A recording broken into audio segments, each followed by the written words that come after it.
Bajo sospecha, militares en el Uruguay democrático, es un libro que repasa las relaciones entre el poder político y las Fuerzas Armadas desde el retorno a la democracia. Desde las amenazas de desacato, alguna velada insinuación de golpe de Estado, hasta el funcionamiento de las logias militares, todo pasa por sus más de 300 páginas. También se hace un recuento de los favoritismos según el pelo político del gobernante de turno a la hora de definir ascensos, las diferencias y los destratos entre las distintas armas, las relaciones entre militares y tupamaros y la postura de los militares sobre el tema derechos humanos. De todo esto, y de la sanción al general Dariel Castelá por haber hecho declaraciones para el libro, hablaremos con su autor, el diputado Fernando Amado.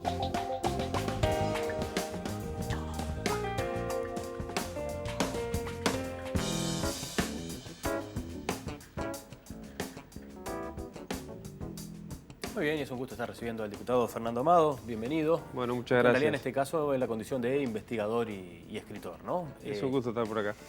Arranquemos por lo que decíamos al final de la presentación, Sí. que además es, creo yo, la primera noticia de repercusión sobre el libro. También habiendo una sanción a Castelá por haber hablado para el libro. ¿Fue algo que te sorprendió? ¿Fue algo que esperabas venir? ¿Cómo lo viste? A ver, lo primero es que el general Castelá no es cualquier general dentro del cuadro general, es porque está comandando, está en un destino muy importante, que es el Estado Mayor de Defensa, ¿no? Ahora, él accedió con mucha, yo creo que honestidad y apertura a la entrevista y habló de todos los temas. Eso genera siempre la natural, de alguna manera, situación que es que un general en actividad tiene determinados límites de los cuales no puede hablar, determinados temas de los cuales no puede hablar, hacer declaraciones políticas. Y a veces declaraciones políticas es una cosa muy amplia, ¿no? Castelá habló de todo. Que es sobre derechos humanos, la declaración polémica de Castelá. Claro, Castelá habló de todo y bueno, el mando superior, que es el Ministerio de Defensa, el Presidente de la República, el Ministro de Defensa, bueno, estimaron que había hecho declaraciones fuera del marco que lo encuadra y le aplicó una sanción.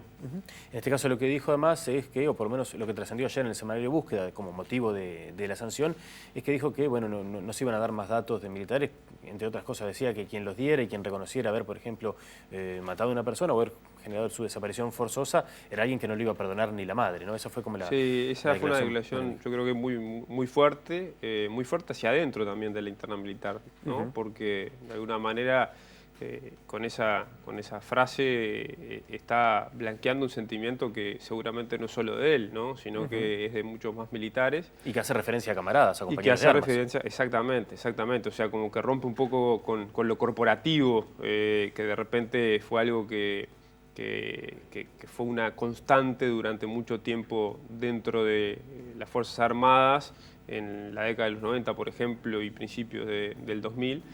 Pero además Castelá en el libro dice otra cantidad de cosas que quizás desde el punto de vista ese de decir, bueno, declaraciones políticas podrían ser más complejas. Yo qué sé, en un momento yo le pregunto sobre su ascenso a general, ¿no? Los ascensos general son ascensos muy politizados en el sentido que es el político, el ministro de Defensa y el presidente de la República, el que decide, quien define, quién asciende, ¿no?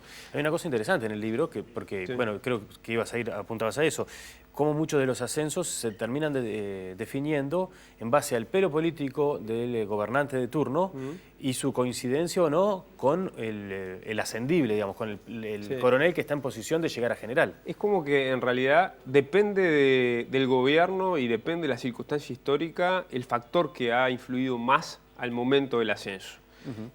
Notoriamente en la década de los 90, gobierno de Lacalle, gobierno de Sanguinetti, yo diría también gobierno de Valle, como que los ascensos recayeron en generales que notoriamente eran de los partidos tradicionales y tenían cercanía o presunta simpatía con un partido u otro. Una proporción de 7-3 u 8-2 eran los ascensos en favor de los de mi partido estando yo en el gobierno. Dependiendo, incluso en el caso de Lacalle es muy explícito el presidente de Lacalle para el libro cuando dice nosotros teníamos un acuerdo con el Partido Colorado, el interlocutor en aquel momento era Pacheco Areco, que era el que decía cuál era la propuesta del Partido Colorado y si había 5 ascensos, 3 ascensos los proponía Lacalle y 2 ascensos los proponía el Partido Colorado. Después igual siempre quedaba la última palabra en el presidente de la República, en este caso Lacalle, pero había una suerte de cooperación en ese sentido. Ahora, lo que yo iba a decir es que en el caso de Castellá dice en el libro, yo ascendí gracias a mi hermano. Bueno, eso es tremendo. ¿No? El hermano fue viceministro de Defensa, ahora ya fallecido, Gabriel Castellá, integrante del Movimiento de Liberación Nacional Tupamaros, sobre todo en la parte de la salida democrática, o sea, su militancia más bien es del 85 en adelante, y Castellá lo hizo con mucha naturalidad y con mucha convicción. Yo siento que a mí me ascendió mi hermano. O sea... Para mensaje fuerte es más fuerte todavía, porque habla de un cierto nepotismo.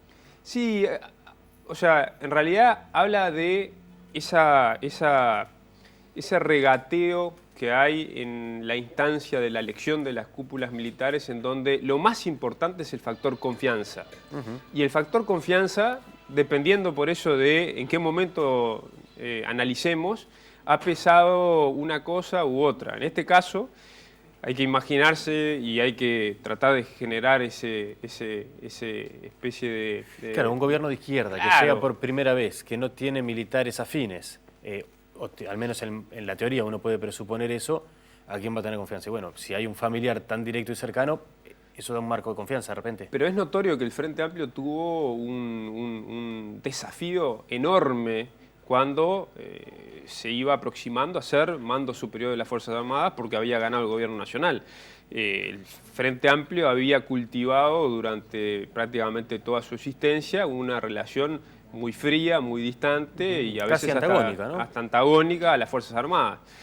Ahí los Tupamaros, en la década de los 90, en el 96 precisamente, lo dice Rosadilla, actual senador y exministro, lo dice en el libro, ellos se daban cuenta que en algún momento iban a llegar al gobierno y por ende tenían que empezar a tener líneas y puentes con militares a los efectos de después no tener por eso una lejanía tan grande que hiciera difícil el acceso al mando superior. Y eso lo fueron cultivando muy bien los Tupamaros, que incluso notoriamente... Rosadilla cuenta que las primeras charlas en realidad eran discusiones y no charlas, claro, ¿no? Las primeras charlas y eran reproches fáciles, eran pero fue como una relación que fue madurando, tanto es así que hoy día varios generales en actividad que yo entrevisté dicen que se sienten mucho más cómodos con este segundo gobierno del Frente Amplio, liderado por un presidente que fue integrante del Movimiento de Liberación Nacional Tupamaros y por Huidobro y antes Rosadilla, ministros de Defensa, que si se quiere uno podría decir a priori, bueno, antes estuvieron enfrentados en armas y estuvieron caídos de un lado, del otro, etcétera. Rivales y hermanos, diríamos. Rivales, claro, pero sin embargo, los militares se sienten con mucha más confianza y con mucha más comodidad con este gobierno que con el anterior de Tabaré Vázquez. Se podría decir también que hay un paralelismo, ¿no? Porque en definitiva uno fue un movimiento armado y entiende de jerarquías y demás.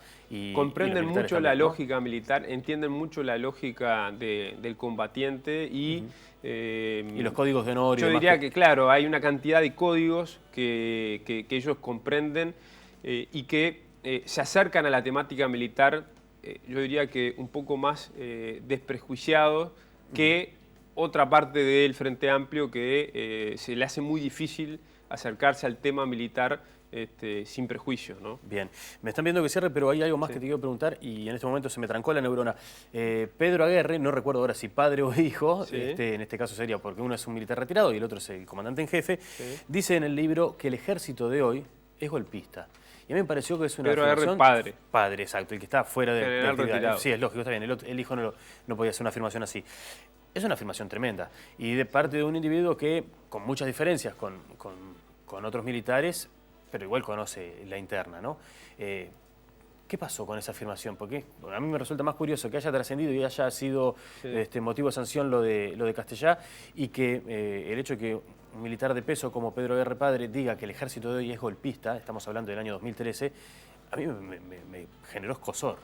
Y sí, porque en realidad estamos hablando de un general que estuvo preso durante la dictadura porque era un militar serenista, y que es considerado hasta hoy día, y en el libro queda muy claro, como lo llaman traidor, ¿no? Lo llama alguno de los militares como traidor, y que en realidad él también, me parece que lo más importante es que domina el tema porque el hijo está también lidiando dentro del ejército, siendo comandante en jefe del ejército, con una cantidad de oficiales que seguramente tengan sus formas de ver las cosas, ¿no? Entonces, si bien él ha estado muy alejado, hablo de Aguirre Padre, del ejército por esta relación casi de enemistad y de aislamiento, yo creo que fue una afirmación sí bien fuerte que a veces pasa desapercibido porque, notoriamente los periodistas y los medios hacen foco en lo que les parece de mayor atención y algunas cosas quedan para atrás, ¿no?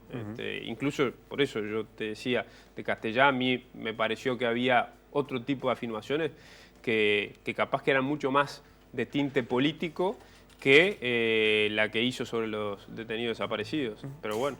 Fernando Amado, muchísimas gracias por la visita. Es súper recomendable a quienes están interesados en los temas de historia reciente, pero también para entender el fenómeno del relacionamiento entre militares y el poder político, saber digamos, cómo se definen esos temas. Temas que, por ejemplo, en Montevideo de repente nos suenan un poco ajenos, pero en el interior son mucho más cercanos. Pensemos en la cantidad de gente en el interior que termina optando incluso como una salida laboral el hecho de sumarse al ejército. Así que creo que es interesantísimo el que pueda acceder a él bajo sospecha, Militares en Uruguay Democrático. Es un libro interesantísimo, Fernando Amado, gracias por la visita. Hacemos una pequeña pausa, ya seguimos.